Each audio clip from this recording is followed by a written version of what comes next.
Hello, my dear students. Very welcome to all of you in your physics class. Now we are going to start our chapter number 8, that is mechanical properties of solid, or we can say it is elasticity. Okay, and right now we are talking about the PYQs of JEE 2024. Okay, these are questions we are talking about, and whatever the questions coming related to the mechanical properties of solid, we will solve today. Okay, so first question coming in front of us, पहला question हमारे पास में है. It is based on assertion reason. Okay, so assertion is saying that a property of fluid by virtue of which it tends to regain its original shape when the external force is removed is elasticity. बिल्कुल सही बात है ये. Elasticity का definition ही यह है कि if we are just applying any force and deformation is there, अगर वो डिफॉर्म हो रहा है, अपने शेप को चेंज कर रहा है, और अगर हम उससे फोर्स हटाते हैं तो वो अपने ओरिजिनल शेप को रिगेन करता है. This concept is called elasticity. Okay, ये इलास्टिसिटी होगा, और इसका रीजन उन्होंने कहा है the restoring force depend upon the bonded inter atomic and inter molecular force of solid. Okay, बिल्कुल सही है. इसका रीज़न यही है कि इंटर एटॉमिक फोर्स जो होता है, जो इंटर मॉलिकुलर फोर्स जो होता है, वो वापस से उसको ओरिजिनल शेप पर लेकर आता है. तो यहाँ पर both are A and R correct, and R is the correct explanation of A. So first we will take on the first answer.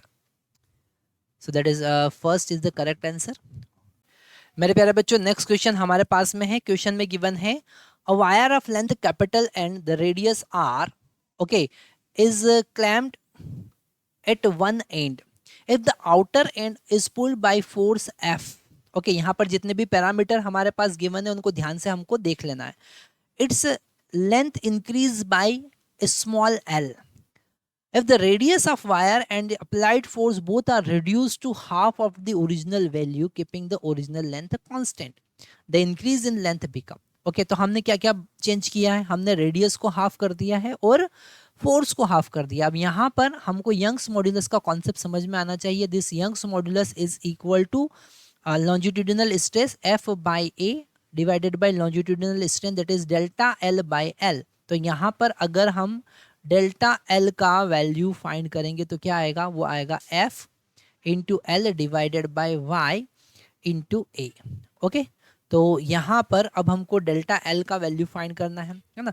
यहाँ पर L as it is, delta L is equal to L small L, F is become, ये case first हम देख रहे हैं, है ना, case first हम देख रहे हैं. तो increment in length is L and force F, original length है कैपिटल एल, यंग्स मॉड्यूलस, और that is it can written as pi R square.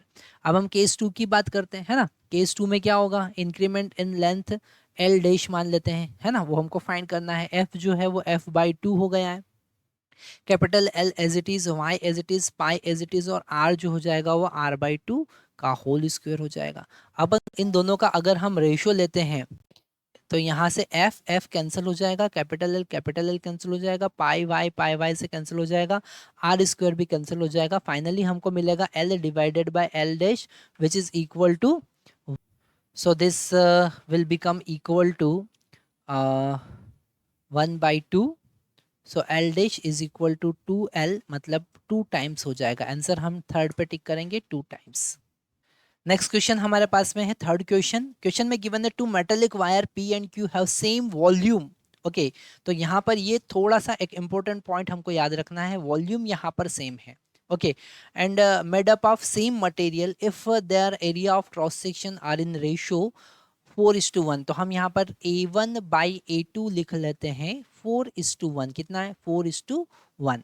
Okay, and the force F1 applied on P and extend of delta L is produced. A force which required to produce the same extension in Q is F2. So F1 by F2 हमको find करना है ना. तो यहाँ पर हमारे पास सबसे important point दे रखा है कि वॉल्यूम इज सेम. ठीक है, तो volume of first is equal to volume of second. ऐसा हम क्यों कर रहे हैं? क्योंकि हमको जो डेल्टा एल होता है, मतलब एक्सटेंशन जो होता है, वो हमारे पास फॉर्मूला है F into L original length divided by A into Young's modulus, है ना. तो यहाँ पर हमको एल, क्योंकि F1 बाय F2 तो यहाँ से पता चल जाएगा, यंग्स मॉड्यूलस दोनों का सेम है क्योंकि सेम मटेरियल हम यूज़ कर रहे हैं. पर लेंथ का आइडिया नहीं है। तो लेंथ का आइडिया निकालने के लिए हम यहाँ पर वॉल्यूम का कॉन्सेप्ट यूज करेंगे। वॉल्यूम V1 क्या होगा, L1 इंटू A1, और वॉल्यूम V2 कितना होगा, L2 इंटू A2, और दोनों इक्वल है। तो यहाँ से हमारे पास में L1 बाई L2 का रेशो आ जाएगा A2 बाई A1। ओके, कितना आ जाएगा, A2 बाई A1 मतलब कि 4/1। तो ये वैल्यू हम यहाँ पर पुट करेंगे। अगर हम F1 का वैल्यू, यहाँ पर उन्होंने कहा सेम एक्सटेंशन, मतलब delta L1 is equal to delta L2, है ना। उन्होंने कहा है सेम एक्सटेंशन, मतलब delta L1 is equal to delta L2। Delta L1 क्या लिखेंगे, F1 into L1 divided by A1 into Y दोनों का सेम होगा, क्यों, क्योंकि सेम मटेरियल है। सेम एज इट इज इधर लिखेंगे F2 into L2 divided by A2 into Y. तो वाई से वाई तो यहाँ कैंसिल हो जाएगा।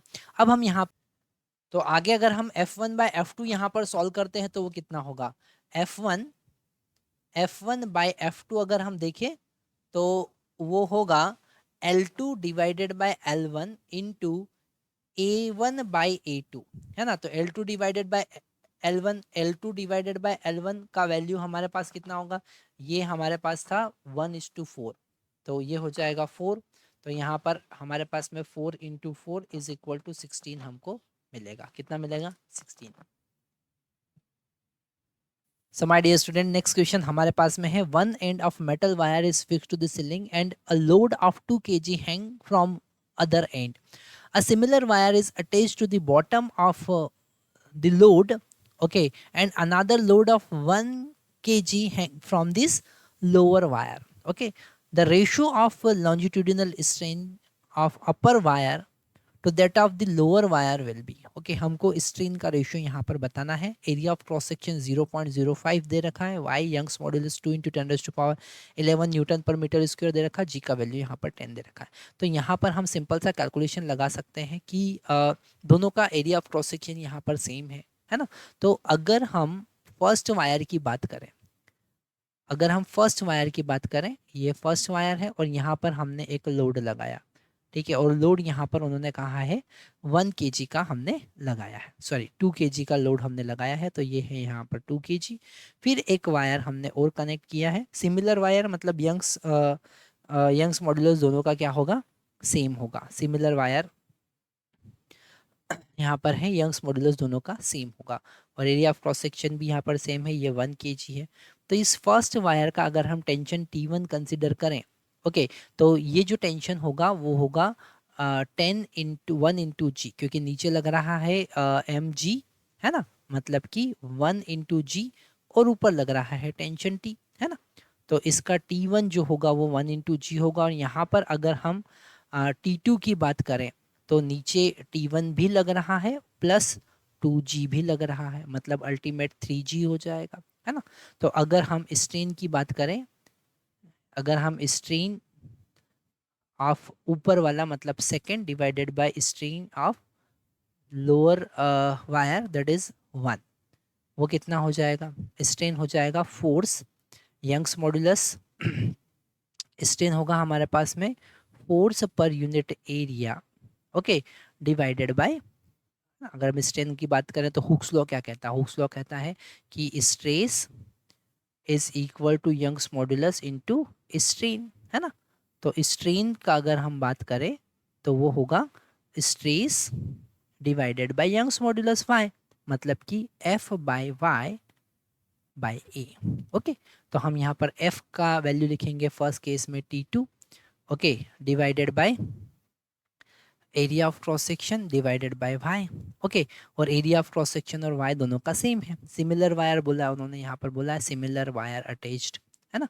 तो डिवाइडेड बाय T2 का वैल्यू कितना है, T1, फिर divided by T1 by A into Y, तो ये दोनों तो कैंसिल हो जाएंगे, मतलब T2 बाई T1, और T2 का वैल्यू हमने कितना देखा, T2 का वैल्यू तो 3g है, और T1 का वैल्यू कितना है 1g, मतलब कि रेशो आ जाएगा 3:1। तो उन्होंने कहा है ratio of longitudinal stress upper wire to the lower wire, तो हमने यहाँ पर upper wire to the lower wire 3:1 ratio calculate किया, आंसर क्या आएगा 3:1। नेक्स्ट क्वेश्चन हमारे पास में है, with the temperature the Young's modulus of elasticity decrease होगा, या फिर अनचेंज रहेगा, इंक्रीज होगा, या इरेटिकली चेंज होगा, है ना। तो यहाँ पर हमारे पास सीधा आंसर है, इट विल डिक्रीज, वो डिक्रीज होगा। क्यों? क्योंकि टेम्परेचर बढ़ाने से उनका जो इंटर एटॉमिक जो फोर्स है वो डिक्रीज होगा, है ना। इंटर एटॉमिक जो इंटर मॉलिक्यूलर फोर्स होता है वो डिक्रीज होगा, और उसके कारण यंग्स मॉड्यूलस डिक्रीज होगा। क्योंकि यंग्स मॉड्यूलस एक्चुअली बताता क्या है? एक्चुअली बताता है उसका इलास्टिसिटी बताता है ना। कितना हमको फोर्स लगाना पड़ेगा, जितना ज़्यादा यंग्स मॉड्यूलस होगा वो ज़्यादा इलास्टिक होगा, उतना ज़्यादा फोर्स लगाना पड़ेगा। तो टेम्परेचर बढ़ाने पर वो डिक्रीज होता है, तो आंसर हम लिखेंगे डिक्रीज। वापस से हमारे पास में क्वेश्चन स्क्रीन पर यंग्स मॉड्यूलस से रिलेटेड है। आप देख सकते हैं कि सारे क्वेश्चंस में, और जितने भी वीवाईक्यूज आप देखेंगे 2023 के देखेंगे, 22 के देखेंगे, 19 के, 18 के, 20 के, जो पीवाईक्यूज है उसमें यंग्स मॉड्यूलस का वेटेज सबसे ज़्यादा है। तो यहाँ पर आपको सबसे पहले ये फार्मूला तो याद रख ही लेना है। क्या फार्मूला? कि Young's modulus is equal to F into L divided by delta L into A, है ना। तो यहाँ से आप जो एक्सटेंशन है या कंप्रेशन है उसका वैल्यू भी फाइंड कर सकते हैं। वो क्या होगा? Delta L is equal to F into L divided by Y into A, है ना। तो ये फार्मूला बहुत इंपॉर्टेंट है जो आपको याद रखना है। बेसिक कॉन्सेप्ट ही याद रखेंगे ना तो ही काम हमारा हो जाएगा। क्वेश्चन में गिवन है Young's modulus of material of wire L cross section area A is Y if the length of wire is double cross section area is half Young's modulus. अब यहाँ पर ये जो यंग्स मॉड्यूलस होता है, Young's modulus area of cross section पर depend नहीं करता, मटेरियल के डायमेंशन पर डिपेंड नहीं करता है, वो मटेरियल की प्रॉपर्टी होता है। जैसे रजिस्टिविटी होता है, डेंसिटी होता है। डेंसिटी के अमाउंट पे डिपेंड करेगा? नहीं करेगा। अगर आपने 1 लीटर वाटर लिया है, 2 kg वाटर लिया, तो वहाँ पर उसका डेंसिटी चेंज होगा? नहीं। रजिस्टिविटी, आप 1 मीटर लेंथ का वायर लो या 10 मीटर लेंथ का वायर लो, उसका रजिस्टिविटी सेम होगा। ऐसे ही यंग्स मॉड्यूलस मटेरियल की प्रॉपर्टी होता है, वो चेंज नहीं होता है। आंसर आप वाई लिखेंगे, Young's modulus properties of material. Next question हमारे पास में फिर से यंग्स मॉड्यूलस से रिलेटेड है। क्वेश्चन में गिवन है 2 blocks of 2 kg and 4 kg, है ना। 2 kg and 4 kg are connected by a metallic wire going over a smooth pulley as shown in figure. The radius of wire is 4 into 10 raised to power minus 5 meter and Young's modulus of metal is 2 into 10 raised to power 11 Newton per meter square. The longitudinal strain developed in wire is 1 by alpha into T. तो अगर हम longitudinal strain की बात करेंगे तो हमको Hooke's law पता होना चाहिए। हमको पता है Y Young's modulus is equal to that is F by A stress divided by strain delta L by L, और ये डेल्टा एल बाई एल ही हमको फाइंड करना है। तो delta L by L is equal to कितना हो जाएगा? Y divided by A into F divided by A into Y. मतलब हमको एफ का वैल्यू सबसे पहले कैलकुलेट करना है, और यहाँ पर एफ का वैल्यू किसके बराबर होगा? टेंशन के बराबर होगा। किसके बराबर होगा? टेंशन के। और टेंशन का फार्मूला हम डायरेक्ट यूज कर सकते हैं।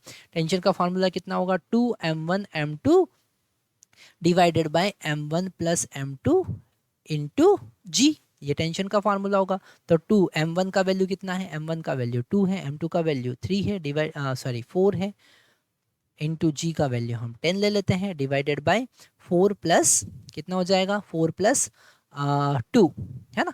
तो यहाँ पर आगे हम सॉल्व करते हैं तो ये कितना हो जाएगा? यहाँ पर 2 इंटू 8 0 डिवाइडेड बाय ये हो जाएगा 6, कैंसिल करेंगे 3 आ जाएगा, तो हमारे पास मिलेगा 80/3 न्यूटन। ठीक है, फार्मूले में वैल्यू पुट करते हैं, ये रहा हमारे पास फार्मूला। तो strain longitudinal stress that is delta L by L is equal to F. F कितना है? एफ यहाँ पर है 80/3। कितना है? 80/3 डिवाइडेड बाय वाई। वाई का वैल्यू कितना है? वाई का वैल्यू यंग्स मॉडुलस दे रखा है 2 इंटू 10 रेज़ टू पावर 11, और एरिया ऑफ क्रॉस सेक्शन कितना होगा? पाई आर स्क्वायर, और आर का वैल्यू कितना दे रखा है? आर का वैल्यू दे रखा है 4 इंटू 10 रेज़ टू पावर -5 और इसका होल स्क्वायर, है ना। तो ये कितना हो जाएगा? 80 डिवाइडेड बाई 2 इंटू ऊपर से 3 भी आएगा इंटू 10 रेज़ टू पावर 11 और पाई, और ये कितना हो जाएगा? 16 इंटू 10 रेज़ टू पावर -10, है ना। तो ये कैंसिल होके यहाँ पर 10 बचा लेगा, और उस 10 से ये कैंसिल हो जाएगा, तो हमको मिलेगा 8 डिवाइडेड बाई 2 इंटू 3 इंटू 16। तो ये इससे कैंसिल होगा कितने बार? 2 टाइम्स, तो हमारे पास 1 बाई, और पाई भी यहाँ पर प्रेजेंट है ना। तो हमारे पास मिला हमको 12 पाई। तो अल्फा का वैल्यू यहाँ पर कितना हो रहा है, अल्फा का वैल्यू तो 12 हो रहा है। दैट इज द आंसर, है ना। तो आप देख सकते हैं बड़े लॉजिकल और इजी क्वेश्चन हमारे सामने आए हैं। अगर एक एक बार आप ये क्वेश्चन सारे सॉल्व कर लेते हो, definitely you will solve all type of question in your examination. Next question फिर से हमारे पास बल्क मॉड्यूलस से रिलेटेड है ना। और इस टाइप के क्वेश्चन बहुत बार एग्जाम में आते हैं, जरा ध्यान से समझना है आपको। क्वेश्चन में गिवन है depth below the surface of sea to which the rubber ball be taken so that decrease its volume by 0.02% is something metre, fill in the blanks metre, है ना। तो यहाँ पर हमको बल्क मॉड्यूलस का concept लगाना पड़ेगा। Bulk modulus is equal to minus P divided by delta V by V, है ना। अब ये डेल्टा वी बाई वी क्या है, delta V by V is the volumetric strain, और यहाँ पर कितना है 0.02, ये परसेंटेज में है तो डिवाइडेड बाय 100 कर देंगे, है ना। तो फ्रैक्शन में आ जाएगा, मतलब वॉल्यूमेट्रिक स्ट्रेन हमको ये दे गिवन है। अब यहाँ पर प्रेशर जो होगा वो होगा atmospheric pressure P naught plus h rho g, है ना, h rho g, atmospheric pressure plus h rho g. अब अगर हम यहाँ पर इसका वैल्यू पुट करें तो हमको यहाँ पर P फाइंड करना है, which is equal to beta beta into delta V by V. अच्छा, यहाँ पर आप एक क्वेश्चन पूछ सकते हैं कि सर ये नेगेटिव साइन क्यों आ रहा है। ये नेगेटिव साइन केवल हमको बता रहा है कि if you are increasing the volume, if you are increasing the pressure, volume will decrease, if you are decreasing the pressure, volume will increase. तो वो अपोजिट होता है, केवल वो नेगेटिव साइन यही बात बता रहा है। तो प्रेशर P जो होगा वो हम लिखेंगे बीटा। बीटा कितना दे रखा है, बल्क मॉड्यूलस ऑफ रबड़ इज 9 इंटू 10⁸ बल्क मॉड्यूलस का वैल्यू हमको गिवन है ना। डेल्टा वी बाई वी कितना गिवन है, delta V by V given है 0.02 डिवाइडेड बाय 100, है ना। तो प्रेशर कितना हो जाएगा, ये हो जाएगा 9 इंटू 10⁸ इंटू 2 इंटू 10⁻, 2 जीरो यहाँ से 2 -4 हो जाएगा, तो ये हो जाएगा 18 इंटू 10⁻4, मतलब हम लिख सकते हैं 1.8 इंटू 10⁻5 पास्कल। ओके, अगर हम टोटल प्रेशर की बात करें तो टोटल प्रेशर हो जाएगा 1.8 into 10⁻5 which is equal to 1 into 10⁻5 atmospheric pressure plus h rho g. यहाँ से एच का वैल्यू हम कैलकुलेट करेंगे तो ये हो जाएगा 0.8 इंटू 10⁻5, है ना। इधर जाकर सब्ट्रैक्ट होगा, एच का वैल्यू हमको कैलकुलेट करना है, ये 10⁻3 गिवन है। डेंसिटी, वाटर का डेंसिटी 10⁻3 गिवन है, जी का वैल्यू 10 यहाँ पर गिवन है, तो हमको मिलेगा एच का वैल्यू 80 मीटर। इसको सॉल्व करेंगे तो एच का वैल्यू कितना मिल रहा है, 80 मीटर, यहाँ पर 80 मीटर हम लिख देंगे। नेक्स्ट क्वेश्चन हमारे पास में उसी पैटर्न पर वापस से है जो अभी हमने थोड़ी देर पहले सॉल्व किया था। क्वेश्चन में गिवन है sphere of small size in the bottom of lake of depth 200 metre. यहाँ पर हमको स्ट्रेन गिवन था और एच फाइंड करना था। अब एच गिवन है, स्ट्रेन फाइंड करना है, मतलब पैटर्न वही है। Due to the pressure it's a fractional change in the volume is alpha into 10⁻⁻7। Okay, what is the alpha, अगर bulk modulus 5 into 10⁻12 pascal given है तो यहाँ पर हम सिंपल सा कॉन्सेप्ट देखेंगे। Bulk modulus beta is equal to minus P divided by delta V by V, और ये डेल्टा वी बाई वी ही हमको फाइंड करना है, fractional change in the volume. Okay, तो डेल्टा वी बाई वी जो होगा वो होगा पी डिवाइडेड बाय बीटा। अब यहाँ पर नेगेटिव साइन क्यों नहीं लिया, क्योंकि वो तो केवल बता रहा है कि अगर प्रेशर इंक्रीज करेंगे तो वॉल्यूम डिक्रीज होगा। प्रेशर हम बात करें तो एटमॉस्फेरिक प्रेशर काउंट करना पड़ेगा प्लस एच रो जी, है ना। हो सकता है कि आपको कहीं पर एटमॉस्फेरिक प्रेशर काउंट नहीं कर किया हो, पर ऐसा नहीं है, हमको एटमॉस्फेरिक प्रेशर काउंट करना पड़ेगा। बीटा का वैल्यू यहाँ पर 5 इंटू 10⁻12 पास्कल गिवन है। तो प्रेशर 1 इंटू 10⁻5 हम यहाँ पर ले रहे हैं, एटमॉस्फेरिक प्रेशर प्लस एच का वैल्यू यहाँ पर हमको फाइंड करना है, नहीं एच का वैल्यू गिवन है 200 मीटर, वाटर का डेंसिटी 10⁻3 होगा और जी का वैल्यू हमको 10 लेना है, डिवाइडेड बाय 5 इंटू 10⁻12 हम लेंगे, है ना। तो यहाँ पर आगे देखिए तो ये कितना हो जाएगा 1 इंटू 10⁻5 प्लस ये कितना हो जाएगा, ये हो जाएगा हमारे पास में 1 2 3 यहीं पर हो जाएगा, मतलब 20 इंटू 10⁻5 हो जाएगा, है ना, डिवाइडेड बाय 5 इंटू 10⁻12। ठीक है, तो इसको अब आप अगर एटमॉस्फेरिक प्रेशर काउंट नहीं करें तो चलेगा, क्योंकि 21 को हम 20 अप्रोक्सीमेट लिख सकते हैं, तो 12, तो ये इसको अप्रोक्सीमेट हमने लिखा 20 इंटू 10⁵ डिवाइडेड बाई 5 इंटू 10⁻12। तो ये कैंसिल होके कितना हो जाएगा, 4 हो जाएगा। तो 4 इंटू 10⁻⁻7 हमारे पास में आंसर आएगा। अल्फ़ा का वैल्यू 4 होगा, तो आप अल्फ़ा का वैल्यू कितना पुट करेंगे, 4 इंटर करेंगे। So my dear student, next question हमारे पास में है each of 3 blocks PQR shown in figure has mass of 3 kg। तीनों का मास कितना है, 3 kg है। मतलब ये पहला वाला जो ब्लॉक है इसका मास हमारे पास में 3 kg गिवन है, दूसरा वाला ब्लॉक है इसका भी मास यहाँ पर 3 kg है, और जो R है इसका भी मास यहाँ पर 3 kg गिवन है। ओके, और each of wire A and B, है ना, ये जो वायर A और B है, जस्ट अ मिनट, ओके, तो यहाँ पर ये जो वायर A और वायर B है इनका cross section area 0.005 centimetre square given है, और यंग्स मॉडुलस 2 इंटू 10⁻11 गिवन है। फ्रिक्शन को नेग्लिजिबल करना है। लॉन्जिट्यूडिनल स्ट्रेन इन बी में हमको लॉन्जिट्यूडिनल स्ट्रेन फाइंड करना है ना। तो हम क्या करेंगे, हम इन दोनों ब्लॉक को एक ब्लॉक कंसिडर कर लेंगे, है ना, दोनों को एक कंसिडर कर लेंगे, क्योंकि ए का टेंशन तो हमको फाइंड करना नहीं है, बी का टेंशन हमको फाइंड करना है। तो ये 6 kg का ब्लॉक हो जाएगा। ओके, और यहाँ पर टेंशन हम कैलकुलेट करेंगे, और टी का फार्मूला कितना होता है, टी का फार्मूला होता है m1 m2 into G divided by m1 plus m2, है ना। ये छोटे छोटे बेसिक कॉन्सेप्ट अगर आपके क्लियर हैं तो 2 मिनट में क्वेश्चन सॉल्व हो जाएगा। m1 का वैल्यू कितना हो जाएगा 6, m2 का वैल्यू कितना हो जाएगा 3, इंटू जी का वैल्यू यहाँ पर 10 ले लेते हैं, divided by m1 plus m2 मतलब 6 प्लस 3, मतलब ये हो जाएगा 18 इंटू 10 डिवाइडेड बाई 9। तो ये 2 टाइम्स कैंसिल हो जाएगा, मतलब 20 न्यूटन का फोर्स आ जाएगा। ओके, अब हमको क्या पूछा है, लॉन्जिट्यूडिनल स्ट्रेन मतलब delta L divided by L, और वो होता है F divided by Y into A, है ना। तो एफ का वैल्यू कितना होगा यार 20, वाई का वैल्यू कितना गिवन है, वाई का वैल्यू गिवन है 2 इंटू 10⁻11, तो 2 इंटू 10⁻11 रख देंगे। एरिया ऑफ क्रॉस सेक्शन यहाँ पर गिवन है 0.005, तो 0.005 और सेंटीमीटर को मीटर में कन्वर्ट करेंगे तो 10⁻⁻4 का मल्टीप्लाई कर देंगे, है ना। तो ये कितना हो जाएगा, यहाँ पर ये हो जाएगा 10, ऊपर बचेगा कितना 10, और नीचे हो जाएगा, ये कैंसिल हो गया इससे, तो 10⁻5, है ना, और ये 10⁻11, और ये इसको 5 और ऊपर इंटू 10⁻4 लिख देते हैं, है ना। ऊपर क्या लिख देंगे 10⁻4, और ये 10⁻4 और ऊपर आ जाएगा, है ना।